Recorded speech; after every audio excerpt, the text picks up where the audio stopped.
well here we are. 2 whole years since this channel was first brought to life. And we're delving into the wonderful world of Patrick Pat Clifton. What a beautiful, realistic show this is.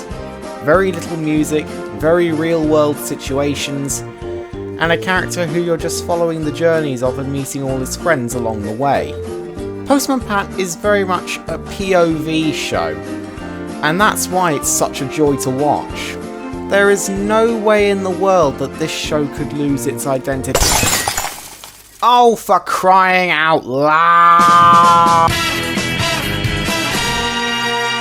Okay, let's not waste any more time. Let's just see if I feel like getting mauled by Ice Age 5 after getting through this potential time waster. I just want to get this over with.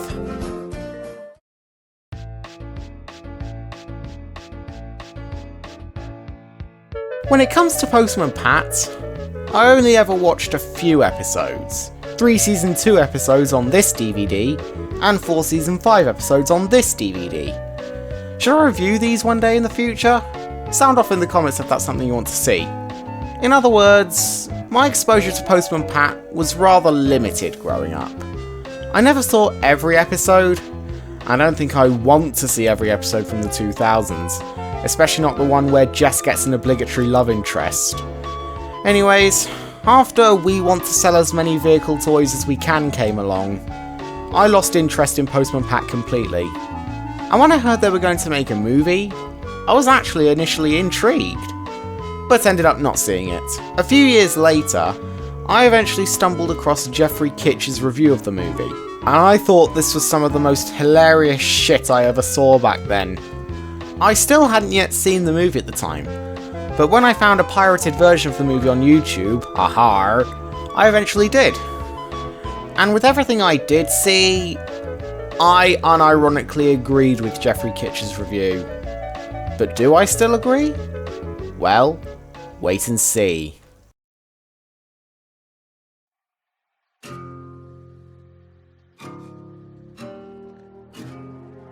Now beware, fanboys. Just like episode 4, I am once again going to be much more critical than usual. Since I really enjoyed Postman Pat as a kid, I'm going to be very thorough and see whether the series truly has become worse than it was. As always, I have rewatched this movie in preparation for this video, and this will be based around my opinion and nobody else's. Going into my rewatch, I was expecting this to be a disgrace to one of my most favourite shows from my childhood. And was it exactly that? Well, yes and no. What I'm trying to say is, this movie had some potential, and they delivered on some of it, but the rest was unfitting for the series. So let's start, as we always do, with the characters. Just like episodes 1, 4, and even last month's episode, I'm not addressing all of the characters, because I think we all know Pat and the other residents of Greendale. Oh yeah, I forgot. I'm more popular in America, aren't I? So I guess I'll go over a few characters. Pat is the lead and reusing the rising star trope in this movie. Sarah and Julian are Pat's family, but you know they're more important in the actual series, aren't they? Everyone else, I recommend you just watch the show.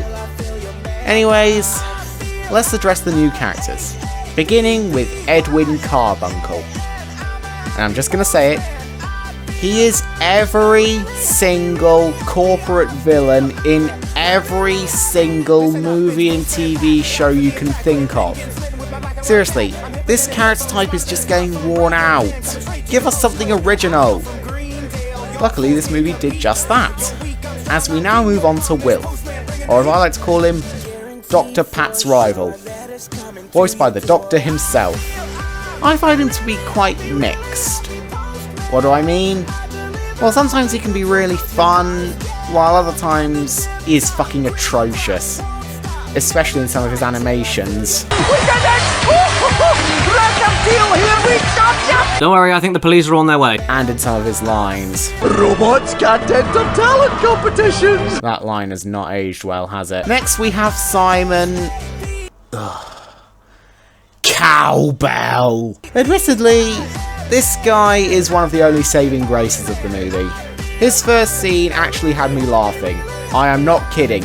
He's just that funny, cynical TV show judge, and he's enjoyable because of it. Weasley, on the other hand, is just Pat's rival and nothing more. Though I like that whenever we see him, he's on his PS Vita and just not giving a damn. Crikey, this guy's the most relatable character of the movie. As for Mr. Brown, he's got nothing going for him, so I guess we can skip him. Now for the story, which reuses the tired message of fame makes shame. Seriously, this storyline and message are just getting worn out. Just stop using them for God's sake. I guess the best thing about this movie is the songs. Am I allowed to unironically enjoy Really Happy Postman? Although on my rewatch, some of them weren't as good as they once were. With You, for example. I guess it's because I've become too used to seeing Pat as a professional rapper with Bob. Postman, pattern man up, front door, rapping man up. Anything DPD get what? Royal Mail, stamping man up. Also, I freely admit some of the robot antics kind of caught me off guard. And the first 10 minutes are reminiscent of the first 2 seasons, at least. Now on to the negatives. Starting off, the worst of these negatives, I must confess, is Jess. He is so damn irritating in this movie. And some of his hijinks make sod all sense. But hey, I'll happily take this Jess over the one in that shitty CGI Jess spin-off show where he's voiced by... We picked a peach for Bar, but it's too hard. How can I make my peach soft enough to eat? And this is a problem I've had even before my rewatch.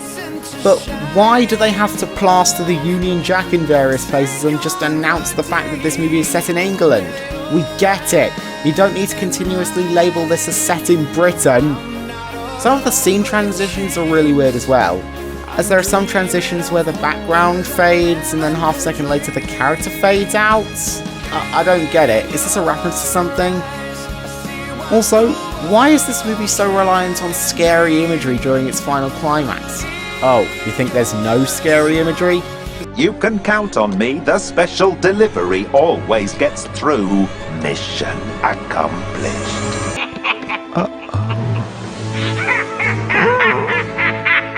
Rated U, universal, suitable for all. You know what? I just can't be bothered with listing negatives anymore. The burning you feel, it is shame.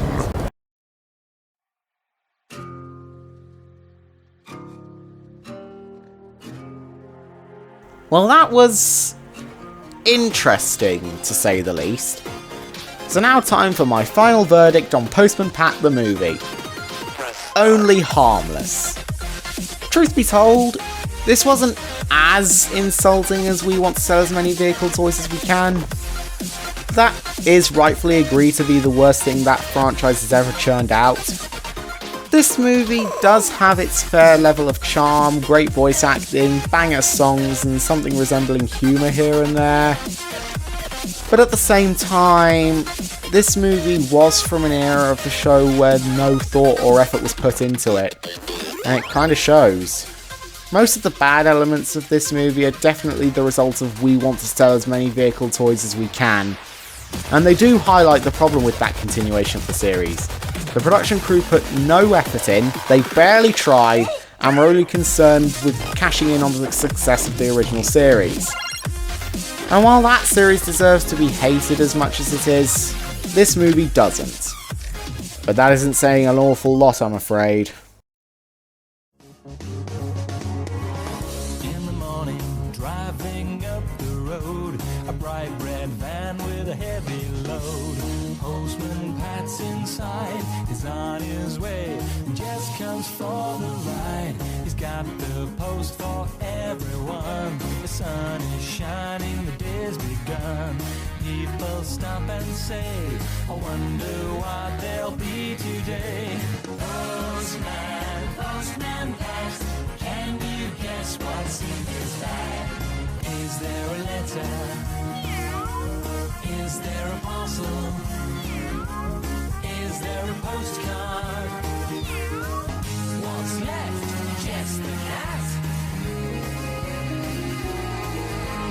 Postman, Postman Pat,